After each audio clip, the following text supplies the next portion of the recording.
Armando Broja është rikthyer. Sulmuesi shqiptar ka arritur që të realizojë golin që mungonte prej shumë kohësh në Premier League.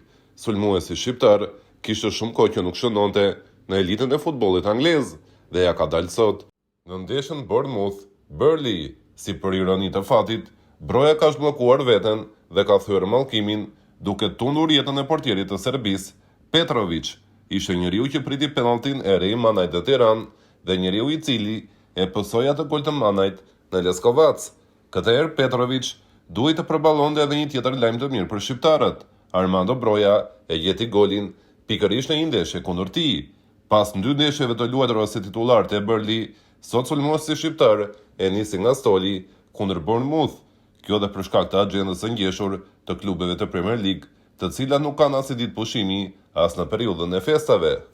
Broja u aktivizua në minutën e 65 duke marrë vendin e Fleming dhe do të realizonte golin e barazimit në minutën e 90.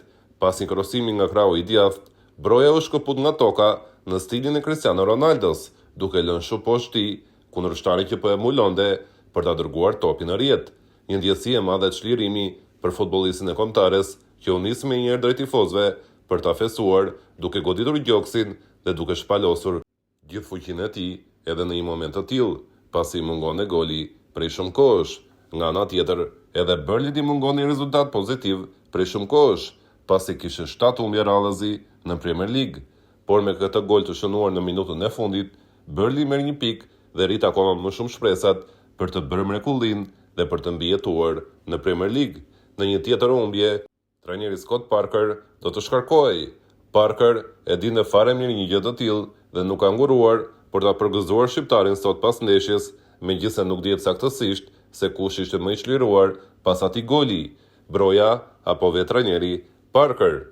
Pra, trajneri i Burnleyt i ka një borxh dhe një hua shumë të madhe Armando Brojës, pasi ishte pikërisht shqiptari i cili e ka mbajtur në punë dhe ka bërë që Parker të mos shkarkohet. Pra në ndeshjet e radhës, pritet që Armando Broja të luajë si titullar dhe të marrë vendin e Fleming.